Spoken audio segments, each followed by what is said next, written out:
فرمایا ان اللہ اشترى من المؤمنین انفسهم واموالهم بان لهم الجنہ يقاتلون في سبيل الله فيقتلون ويقتلون وعدا عليه حقا في التوراة والإنجيل والقرآن فمن أوفى بعهده من الله فاستبشروا. کیا کہا؟ فاستبشروا. جس نے اللہ سے کیا ہوا وعدہ پورا کر دیا پیغمبر اسے بشارت دے دیجئے، اسے خوشخبری دے دیجئے. بِبَيْعِكُمُ الَّذِي بَايَعْتُمْ بِهِ. یہ وہ تجارت ہے کہ اس میں منافع ہی منافع ہے. سیدنا حسن ابن علی رضی اللہ تعالی عنہما اسلام کے چہرے کی وہ روشن آنکھ ہے. اسلام کے چہرے کی وہ روشن آنکھ ہے کہ جس کے متعلق اللہ کے رسول صلی اللہ علیہ وسلم نے فرمایا ان ابنی ھذا سید. مسجد نبوی میں آپ صلی اللہ علیہ وسلم خطبہ ارشاد فرما رہے ہیں. اپنے نواسے کو آتا ہوا دیکھا سیدنا حسن رضی اللہ تعالی عنہ ایک دروازے کی چوکھٹ کو عبور کرتے ہوئے حضرت حسن رضی اللہ تعالی عنہ گر پڑے. رحمت عالم ممبر چھوڑ کے اٹھے اور جا کے اپنے نواسے کو گلے سے لگا لیا. گلے سے لگا کے ممبر پہ تشریف لائے، گلے سے لگائے رکھا اور خطبہ ارشاد فرمایا. صحابہ کے لیے یہ منظر انوکھا تھا. نگاہوں میں سوال جھلک رہا تھا. اللہ کے رسول صلی اللہ علیہ وسلم نے محسوس فرمایا کہ نگاہیں پوچھتی ہیں آج سے پہلے تو کبھی ایسا نہیں ہوا، یا آج ہم کیا دیکھ رہے ہیں. آپ صلی اللہ علیہ وسلم نے فرمایا ان ابنی ھذا سید. میرا یہ بیٹا سیادت کا تاجدار ہے. اللہ اس کے سر پہ سیادت کا تاج رکھے گا. لعل اللہ ان یصلح بہ بین فئتین عظیمتین من المسلمین.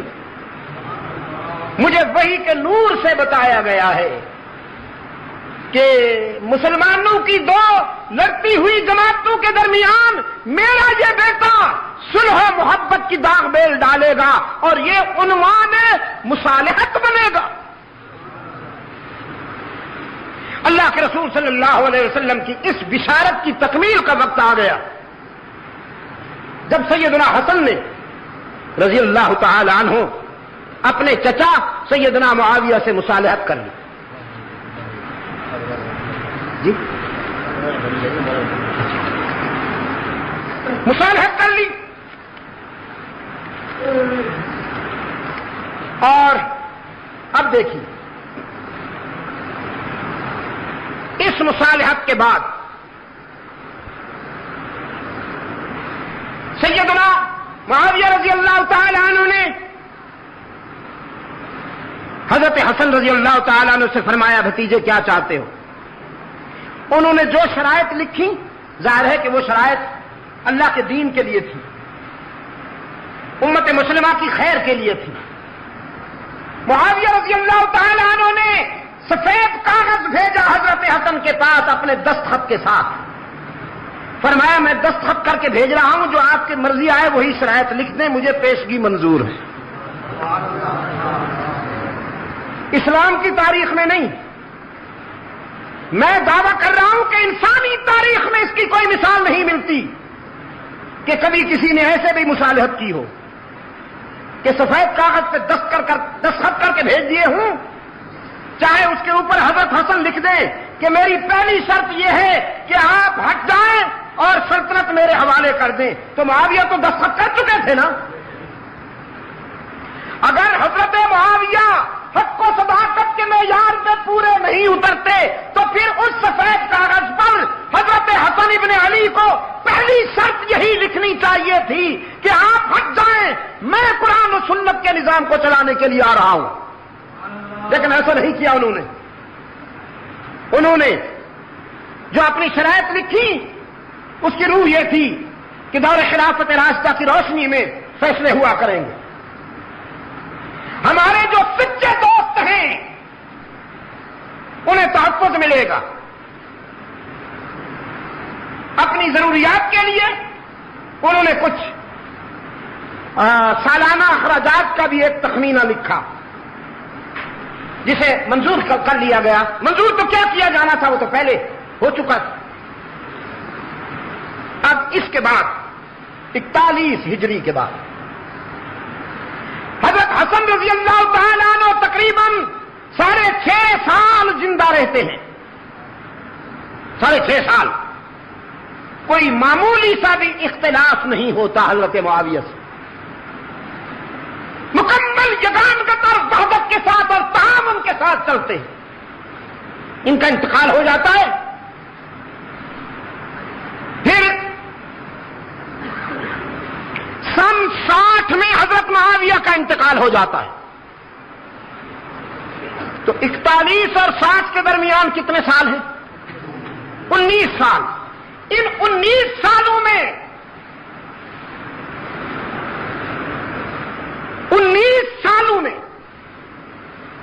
19 واقعات تو کیا، ایک بھی واقعہ ایسا نہیں کہ کبھی سیدنا حسین رضی اللہ تعالی عنہ اور حضرت معاویہ کے درمیان کوئی اختلاف ہوا ہو یا ٹینشن ہوئی ہو.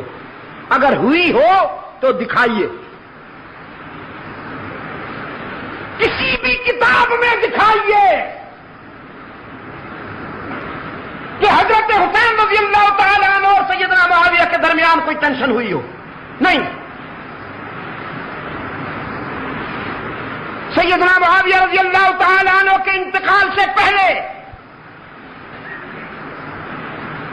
امت مسلمہ کے جو صاحب الرائے روشن ضمیر بزرگ تھے ان کی مشاورت ہوئی، اور اس مشاورت کی روشنی میں یہ طے ہوا کہ آئندہ قیادت کا بوجھ اور ذمہ داری ابن معاویہ پہ ڈالی جائے. یہ 58 کی بات ہے. مجھے افسوس ہے، میں بڑے دکھ کے ساتھ یہ بات کہہ رہا ہوں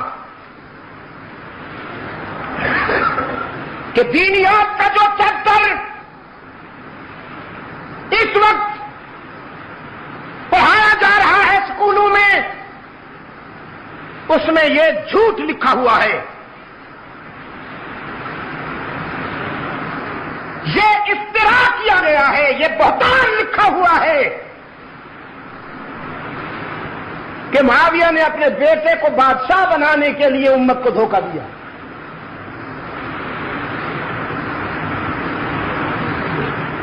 میں آپ سے پوچھتا ہوں،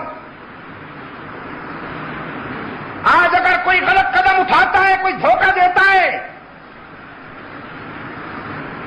مسلمان آج بھی اس پر احتجاج کرتے ہیں. جہاں تک ہو سکتا ہے اس کی گرفت کرتے ہیں.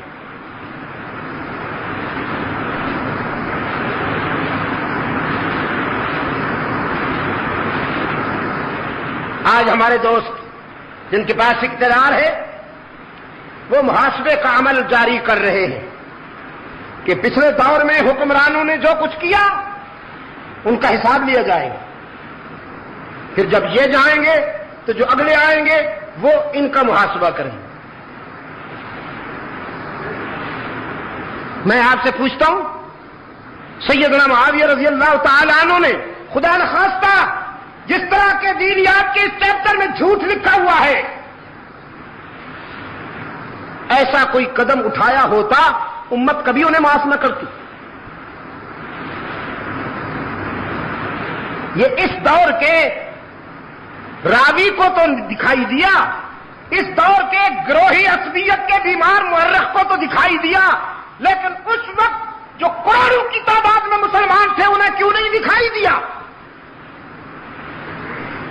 مکمل اتحاد کے ساتھ فیصلہ ہوا، مکمل اتحاد کے ساتھ فیصلہ ہوا.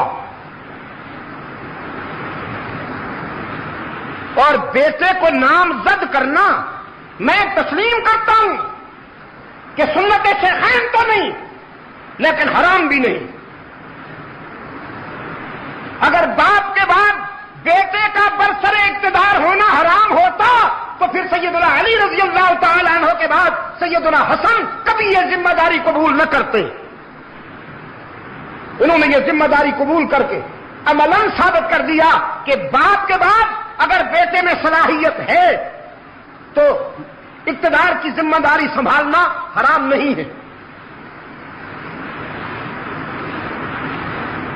قابل ذکر 5 حضرات نے اختلاف کیا تھا. سیدنا ابو بکر صدیق رضی اللہ تعالیٰ عنہ کے بڑے بیٹے حضرت عبد الرحمن نے، سیدنا عمر رضی اللہ تعالیٰ عنہ کے بیٹے حضرت عبداللہ نے، حضرت زبیر کے بیٹے حضرت عبداللہ نے، حضرت عباس کے بیٹے حضرت عبداللہ نے، اور حضرت علی رضی اللہ تعالیٰ عنہ کے فرزند سیدنا حسین ابن علی رضی اللہ تعالیٰ عنہم نے. حضرت عبد الرحمن ابن ابو بکر رضی اللہ تعالیٰ عنہ کا سن 60 سے پہلے انتقال ہو گیا. عبداللہ بن عمر رضی اللہ تعالیٰ عنہ اور عبداللہ بن عباس رضی اللہ تعالیٰ عنہ نے بعد میں بیعت کر لی. بچ گئے 2 حضرات، عبداللہ بن زبیر اور سیدنا حسین ابن علی رضی اللہ تعالی عنہ. حضرت معاویہ کے انتقال کے بعد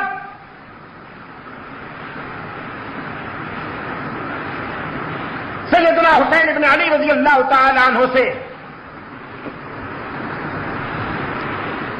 کہا گیا کہ آپ اس سلسلے میں کیا فیصلہ فرماتے. سیدنا حسین رضی اللہ تعالیٰ عنہ کے سامنے 2 راستے تھے. ایک راستہ یہ کہ سیاست میں اختلاف کا وہ رخ اختیار کیا جائے جس رخ کے اختیار کرنے کے بعد 1 لاکھ انسان قتل ہو گئے جمل میں اور صفین میں. اختلاف کا ایک طریقہ وہ تھا، اور ایک طریقہ یہ تھا کہ میں کنارہ کشی اختیار کر لوں. جو نقصان ہو چکا وہ تو میرے بس میں نہیں تھا، لیکن اب یہ تو میرے بس میں ہے کہ میں ایک طرف ہو جاتا ہوں تاکہ محمد عربی کی امت میری وجہ سے خون ریزی میں مبتلا نہ ہو. یہ وہی سوچ ہے جو سیدنا عثمان ابن عفان رضی اللہ تعالیٰ عنہ کی سوچ تھی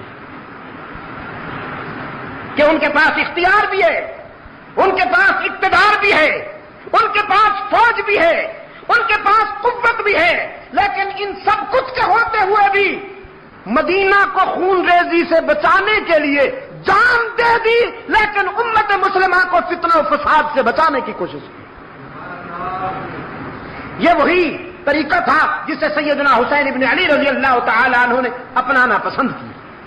اور میں سمجھتا ہوں کہ یہ حسین کا امت پر عظیم احسان ہے. میں آج پورے وثوق سے کہتا ہوں کہ اگر حضرت حسین رضی اللہ تعالیٰ عنہ مقابلے میں آ کر، جس طرح آج کل مقابلہ ہوتا ہے لیڈروں کا، اگر سیدنا حسین مقابلے میں آ کر امت مسلمہ کو دعوت دیتے کہ تم میرا ساتھ دو، تو خدا کی قسم امت کا 90% حضرت حسین کے ساتھ ہوتا.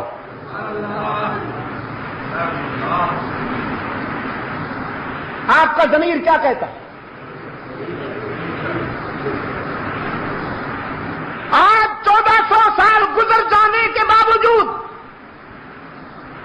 ہمارے دلوں میں جتنی محبت، جتنا پیار سیدنا حسین کے لیے ہے،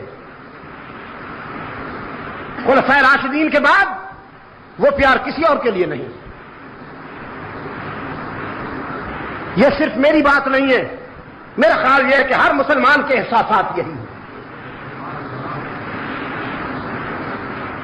اگر اس وقت حضرت حسین رضی اللہ تعالیٰ عنہ تقابل کا راستہ اختیار کرتے تو میرا ضمیر کہتا ہے کہ امت کا 90% ان کا ساتھ دیتا. کہ وہ زخمی سانپ جسے حضرت علی رضی اللہ تعالیٰ عنہ نے پاؤں رکھ کے کچلا تھا،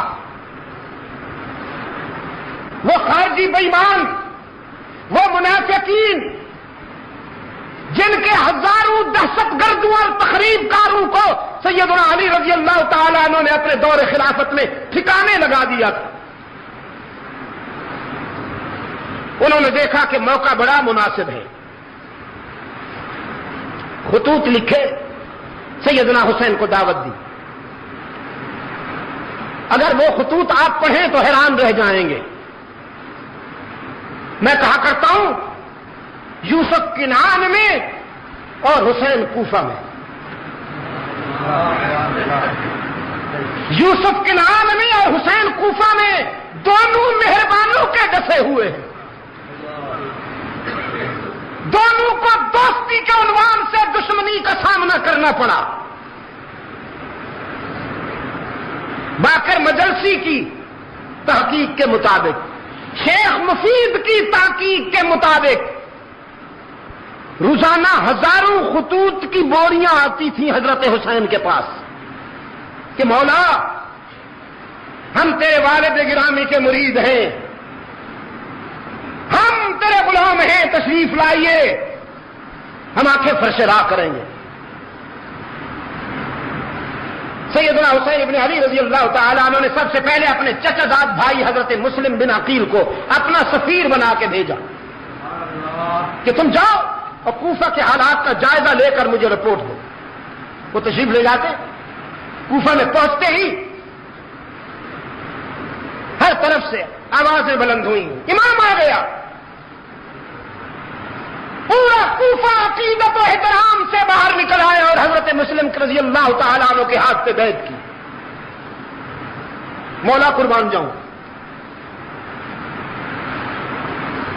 شیخ مفید کہتا ہے تقریباً 32,000 لوگوں نے حضرت مسلم کے ہاتھ پہ بیعت کی۔ کوفے کی آبادی تھی ہی اتنی، 32,000 انسانوں نے بیعت کی۔ حضرت مسلم رضی اللہ تعالیٰ عنہ نے خط لکھا سیدنا حسین ابن علی رضی اللہ تعالیٰ عنہ کو، گویا پازیٹو رپورٹ دی، گرین سگنل دیا کہ حالات صحیح ہیں، سب لوگ آپ کے عقیدت مند ہیں، انہوں نے آپ کی نسبت سے میرے ہاتھ پہ بیعت کی، گویا آپ کی بیعت کی، آپ تشریف لے آئیے، نو پرابلم۔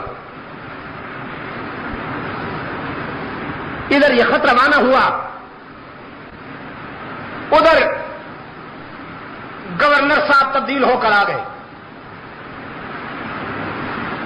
اور گورنر کو راستے میں اطلاع ہو گئی کہ کوفے والوں نے حضرت مسلم کے ہاتھ پہ بیعت کر دی ہے۔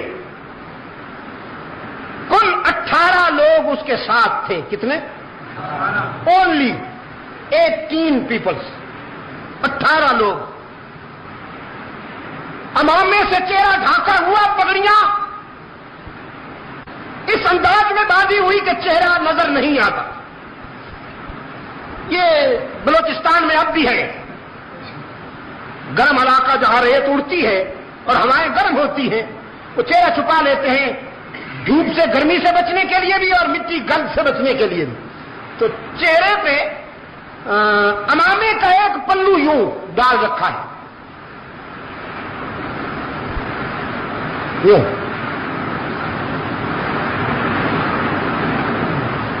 اب کوفہ والوں نے سمجھا کہ حسین آ گیا، کیونکہ چہرہ نظر نہیں آتا، انتظار تو تھی۔ سیدنا مسلم بن عقیل رضی اللہ تعالیٰ عنہ نے فرمایا کہ میں آیا ہوں، اب وہ آنے والے ہیں۔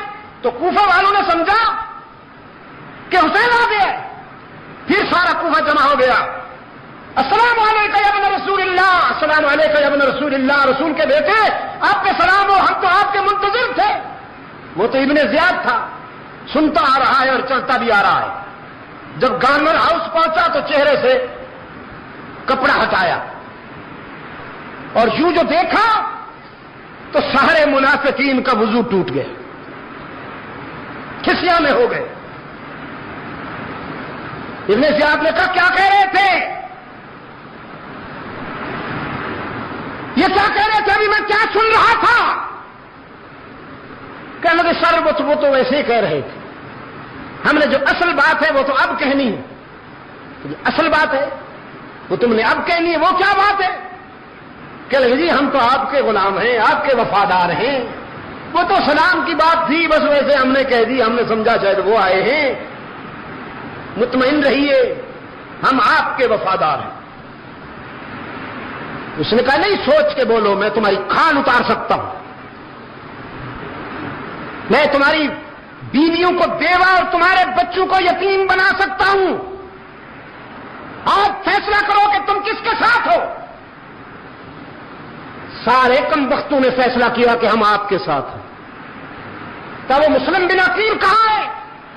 حضرت مسلم بھی اس اجتماع میں موجود تھے، لیکن صورتحال کو دیکھ کر انہوں نے حکمتاً کنارہ کر دیا۔ انہوں نے کہا ہم ابھی پیش کرتے ہیں آپ کی خدمت میں۔ اب حضرت مسلم رضی اللہ تعالی عنہ پورے کوفہ میں گھوم رہے ہیں، کوئی شخص انہیں پناہ دینے کے لیے تیار نہیں۔ یہی جو پہلے مولا قربانت سوم، مولا قربانت سوم کہتے تھے، اب وہ پناہ دینے کے لیے گھر میں گھسنے کے لیے بھی آپ اجازت نہیں دیتے۔ دن گزر گیا، رات آ گئی، بولے کتوں کی طرح ابن زیاد کے فوجی اس کے پیچھے پڑے ہوئے ہیں، اور حضرت مسلم پتھریلی زمین پر، نوکیلے پتھروں والی زمین پر ان سے بچنے کے لیے کوفہ کے گلی کوچوں میں چلتے ہیں۔ ایک جگہ پر ٹھوکر لگی، گرے، منہ ایک پتھر پہ جا لگا، سامنے کے کچھ دانت ٹوٹ گئے، خون کا فوارہ نکلا،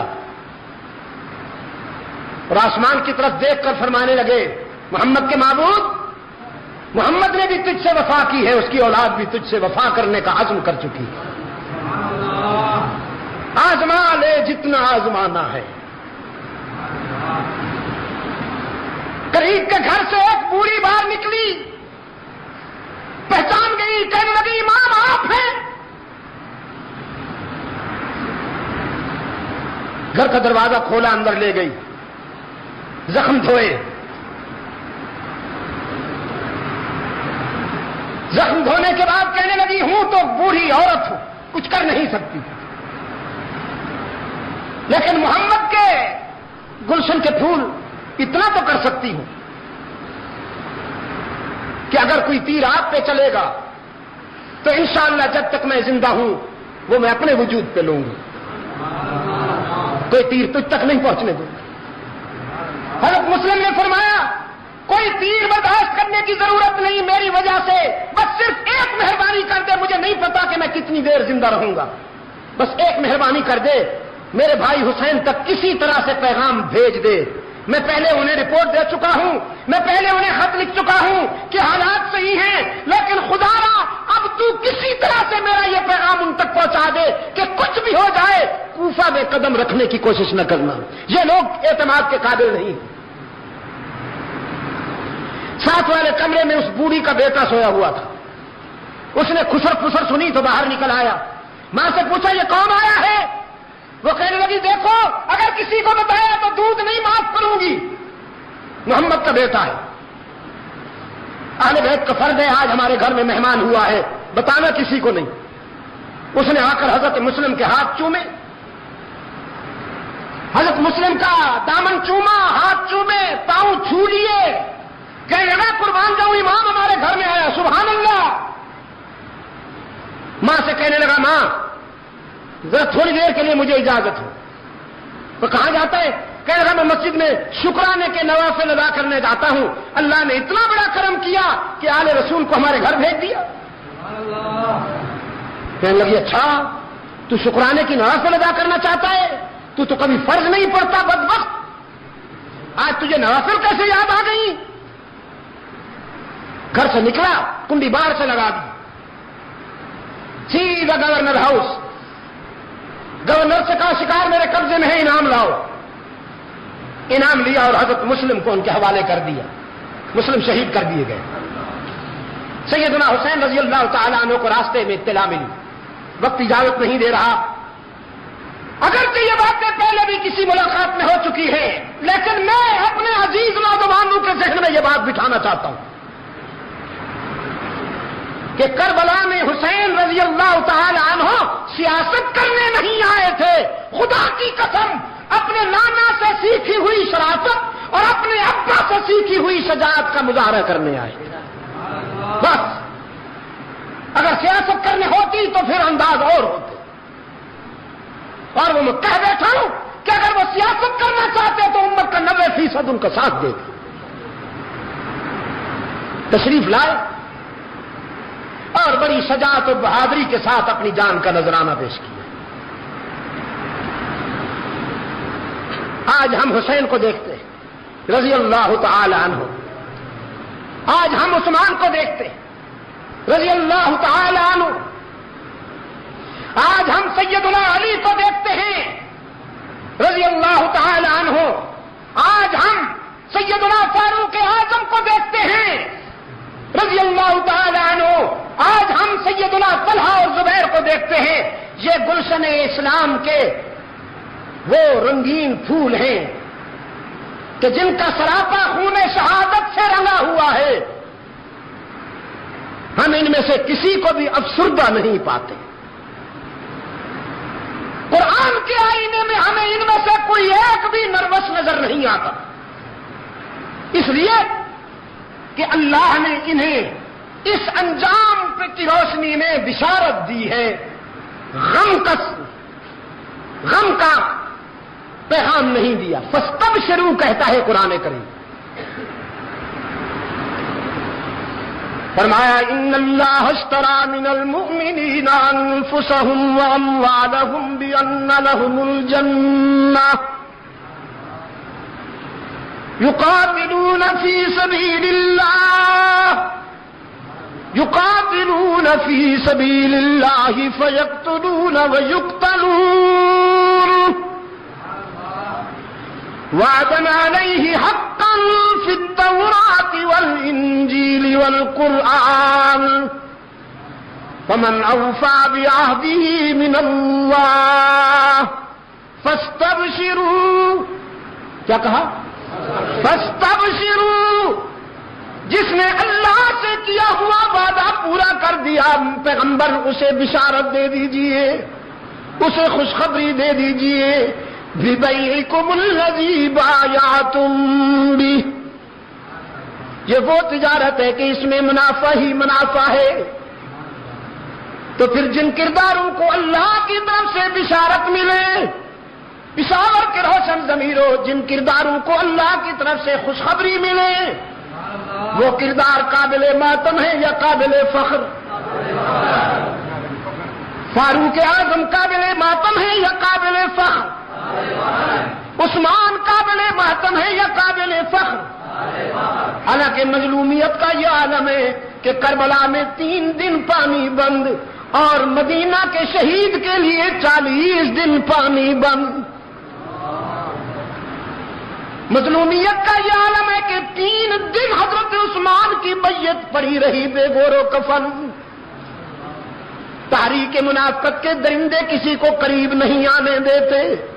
میں نے رات بھی کہا، جو کنواں خرید کر کے امت کے لیے وقف کیا اسی کنویں کا پانی بند، جو مسجد خرید کر کے توسیع کی اور عمارت اس کی بنائی اسی مسجد میں نمازوں پر پابندی لگائی گئی،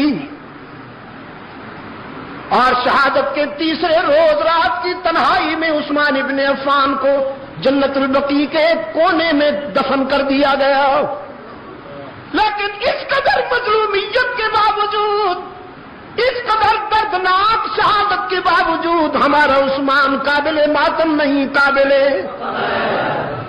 سیدنا علی بھی قابل ماتم نہیں، قابل، میں سچ کہتا ہوں میرا پیارا حسین بھی قابل ماتم نہیں، قابل فخر ہے۔ ماتم منافقین کے لیے، ماتم ظالموں کے لیے، ماتم ہارنے والوں کے لیے حسین نے جان دے کر جیت لیا۔ حسین نے دنیا کی فانی زندگی دے کر ابدی زندگی حاصل کر لی۔ وہ گلشن ارم کا مہکتا پھول ہے، جنت میں مسکراتے ہوئے نظر آتے ہیں، رحمت عالم کے دامن رحمت میں بیٹھا ہوا حسین فتح و کامرانی کی بشارتوں میں نظر آتا ہے۔ میں اس پہ کیوں ماتم کروں؟ مجھے اس پہ فخر تھا، فخر ہے اور فخر رہے گا۔ پشاور کے روشن ضمیروں، پشاور کے روشن ضمیروں،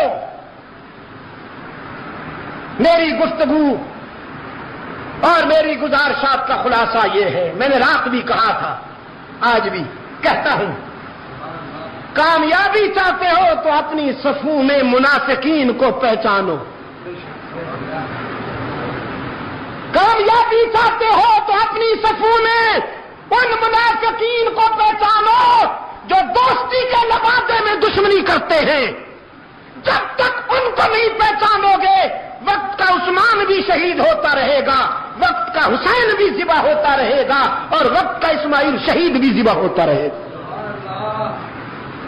منافقین کو پہچانو۔ میں نے رات گفتگو کی، ہم نے جامع مسجد سبز پیر میں دن کو گفتگو کی، اب بھی میں نے اپنی گفتگو کی۔ اس میں آپ نے محسوس کیا کہ کوئی امن و امان کے خلاف بات ہوئی ہے؟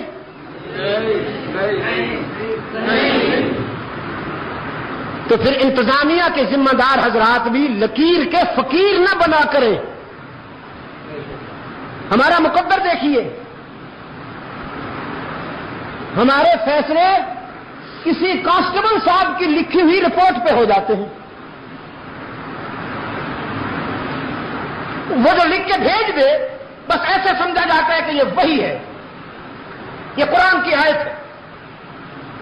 خدا را کبھی ہم سے تو پوچھ لیجئے نا، کہاں سے لائے گا قاصد بیاں میرا زباں میری؟ کہاں سے لائے گا قاصد بیاں میرا زباں میری؟ مزاجب تھا کہ خود سنتے وہ مجھ سے داستاں میری۔ ڈپٹی کمشنر صاحب، ہو سکتا ہے اس سلسلے میں اوپر سے ہدایات آئی ہوں کہ شاہ صاحب اگر ہم نہیں تو وہ بھی نہیں، ان پر بھی پابندی ہونی چاہیے۔ پشاور میں مجھے کم و بیش 25-30 سال ہو رہے ہیں، میرے سامنے جو بچے تھے بچوں والے بن بیٹھے۔ گزشتہ 30 سالہ تاریخ ریکارڈ ہے، آپ ثابت کیجئے کہ کبھی میرے جلسے میں بدامنی ہوئی ہو۔ میں تو سزا بھگت رہا ہوں، بدامنی پھیلانے والوں کا ساتھ نہیں دیتا ہوں تو سزا بھگت رہا ہوں، مجھے تو دار اسلام سے نکالنے کی کوشش ہو رہی۔ ہاں، ہم نے ہمیشہ تعمیر کی ہے، ہم محمود حسن کے وارث ہیں۔ میں یہ بات فخر کے ساتھ کہتا ہوں، ہم شبیر احمد عثمانی اور سید مدنی کے وارث ہیں۔